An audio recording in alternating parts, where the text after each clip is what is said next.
5:40 पर ठीक 2 मिनट के बाद जैसे ही वो हवा में 625 फीट की ऊंचाई पर पहुंचता है, वो वापस जमीन की तरफ आने लग जाता है और एयरपोर्ट की बाउंड्री के बाहर एक रिहायशी इलाके की इमारतों पर गिर जाता है।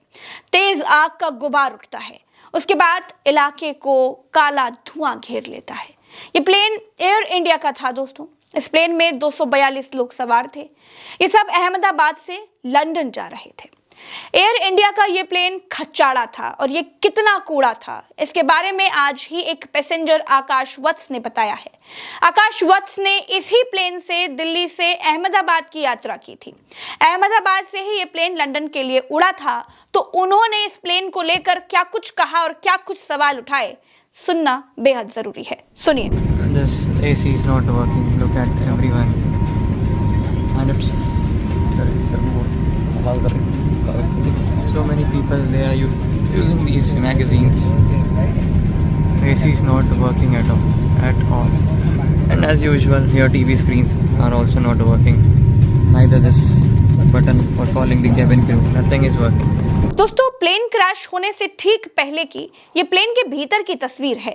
देखिए दोस्तों, जिस प्लेन का एसी तक काम नहीं कर रहा था, जिस प्लेन की लाइट पैसेंजर की जलाने से जल ही नहीं रही थी, वो प्लेन कितना खटारा होगा, इसका अंदाजा तो आप लगा सकते हैं। जिस प्लेन के एसी का रखरखाव तक नहीं था, उस प्लेन के इंजन का कितना ध्यान रखा जाता होगा, ये सोचने वाली बात है। ये तस्वीर देखिए। इस तस्वीर में दिखाई दे रहा है एक परिवार जो कि राजस्थान के बांसवाड़ा का है। सबकी विमान हादसे में मौत हो गई। डॉक्टर कोनी व्यास पैसिफिक हॉस्पिटल से इस्तीफा देकर अपने पति प्रदीप जोशी के साथ लंदन में शिफ्ट होने वाली थी। आज सभी बच्चों के साथ जा रही थी और इस दुखद हादसे का शिकार हो गई। सवाल ये है दोस्तों कि कैसे हुआ ये प्लेन हादसा? क्या इसके पीछे कोई विदेशी साजिश है? क्या एयर इंडिया का प्लेन ज्यादा गर्मी के कारण क्रैश हो गया? क्यों बोइंग कंपनी के इन जहाजों पर 3 महीने का प्रतिबंध लग चुका था? क्यों बोइंग के ये जहाज खटारा कहे जाते हैं? क्या कम रनवे पर दौड़ाकर प्लेन को उड़ा दिया गया? क्या ज्यादा माइलेज के चक्कर में 242 लोगों की जान चली गई? क्या एयरपोर्ट के बगल में मौजूद साबरमती नदी में प्लेन को गिराकर यात्रियों की जान बचाई जा सकती थी?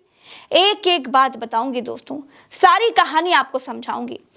नमस्कार, मेरा नाम प्रज्ञा मिश्रा है और आप देख रहे हैं प्रज्ञा का पन्ना। दोस्तों, एयर इंडिया का जो प्लेन क्रैश हुआ वो बोइंग कंपनी का था। बोइंग अमेरिकी कंपनी है।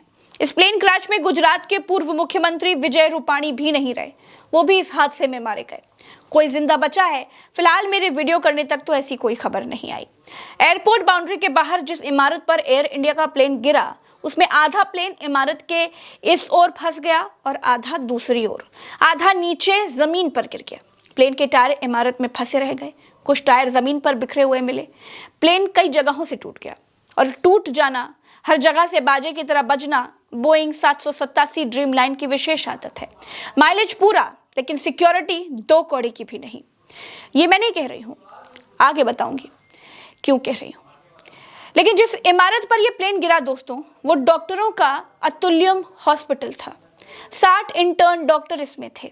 6 डॉक्टर्स के मारे जाने की खबर आ चुकी है। सब इस मेज पर बैठकर खाना खा रहे थे। दोस्तों, हादसे के बाद हॉस्पिटल्स में खून कम पड़ गया। ब्लड डोनेशन के लिए अपीलें करनी पड़ गई। स्ट्रेचर्स और एम्बुलेंस कम पड़ गए। इलाका सीरिया, इराक जैसा लगने लगा था। बिल्डिंग्स काली काली दिखाई देने लग गई। जमीन पर खड़ी कारें जलने लगी थी। लेकिन अब भी दोस्तों, सवाल वही है कि आखिर क्या इस हादसे को टाला जा सकता था? क्या 242 लोगों की जान बचाई जा सकती थी? तो जवाब है हाँ, बचाई जा सकती थी। लेकिन भारत में भारत की सरकार के लिए भारत के लोगों की जान की कीमत एक वोट से ज्यादा और कुछ नहीं है। सोचिए, गाड़ी विदेश में चलती है, पूरी सेफ्टी फीचर्स के बिना वो चल ही नहीं सकती। एक 4 पहिया गाड़ी भारत में चलती है, उसमें कम पैसे खर्च करने वालों को 2 एयरबैग मिल जाते हैं, उससे ज्यादा खर्च करने वालों को 4 एयरबैग मिल जाते हैं, उससे ज्यादा पैसे खर्च करने वालों को कार में 6 एयरबैग मिल जाते हैं। यहाँ की सरकार की नजर में लोगों की जान की कीमत पैसे के हिसाब से तय होती है, जबकि विदेशों में कंपनियों के सेफ्टी फीचर्स हर गाड़ी में बराबर होते हैं, चाहे कोई रामू खरीदे या फिर कोई सेठ जी खरीदे। यही बात क्रैश हुए बोइंग कंपनी के 787 ड्रीमलाइनर विमान पर भी लागू होती है दोस्तों एयर इंडिया के इस क्रैश हुए विमान में इंजन की खराबी या टेक्निकल फॉल्ट बताया जा रहा है। लेकिन सवाल यह है कि विमान में 2 इंजन दिए जाते हैं, दोनों इंजन उड़ान के दौरान चालू होते हैं। अगर एक इंजन में कोई खराबी आ जाती है तो दूसरा इंजन इतना कैपेबल होता है कि जहाज को वो सही सलामत पास के किसी एयरपोर्ट तक पहुंचा पाए। लेकिन बोइंग का ये ड्रीमलाइनर विमान उड़ते ही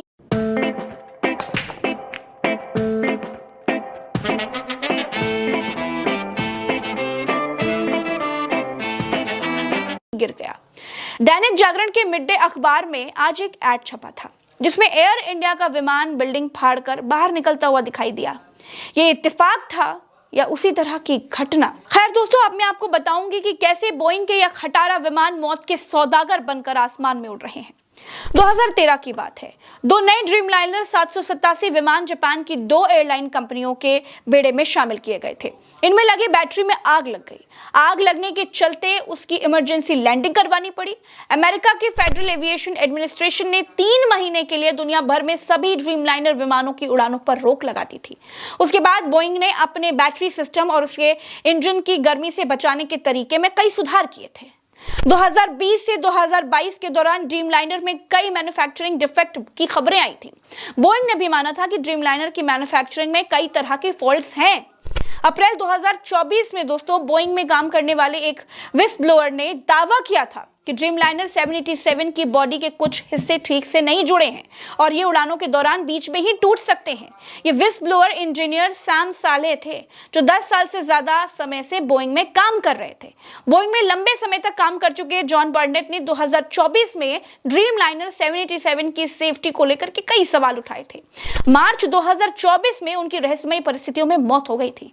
घर के पास ही एक पार्किंग एरिया में उनकी लाश मिली थी। दोस्तों, बोइंग 787 में इलेक्ट्रिकल सिस्टम का फेल्योर, विंडशील्ड में दरार, फ्यूल लीकेज और सॉफ्टवेयर में कई गड़बड़ियां होती रही हैं। 2024 में जापान में 787 की टेक्निकल कमियों की वजह से एक हादसा हुआ जब ANA एयरलाइंस के 787 में हाइड्रोलिक ऑयल लीक हुआ, जिसके बाद विमान को रनवे पर ही रोकना पड़ गया था। इस प्लेन क्रैश के कई कारण बताए जा रहे हैं। पहला कारण है डबल इंजन फेल्योर, यानी दोनों ही इंजन एक साथ फेल हो गए। दूसरा है स्टॉल हो जाना, मतलब जब विमान की नोज यानी आगे निकली हुई जो एक चोंच होती है वो बहुत ज्यादा ऊपर की ओर हो जाती है तो विंग्स पर हवा का प्रवाह सही तरीके से नहीं हो पाता है। इससे लिफ्ट यानी विमान को ऊपर उठाने वाली ताकत जो है वो कम हो जाती है। अगर लिफ्ट विमान के वजन से कम हो जाए तो विमान नीचे गिरने लग जाता है, भले ही नोज ऊपर हो। इसे स्टॉल कहा जाता है। दोस्तों, नोज ऊपर होने का मतलब है कि पायलट विमान को ऊपर ले जाने की कोशिश कर रहा था, लेकिन अगर गति कम है या फिर विंग्स लिफ्ट नहीं बना पा रहे हैं तो विमान ऊपर जाने की बजाय नीचे गिर सकता है। स्टॉल होने पर विमान अनियंत्रित हो सकता है, जिससे वो बगल में झुक सकता है या फिर बहुत तेजी से नीचे आकर गिर सकता है। पायलट ने अंत तक कोशिश की प्लेन को बचाने के लिए, लेकिन बचा नहीं पाए। 242 पैसेंजर्स में से सिर्फ एक ही व्यक्ति बच पाया है।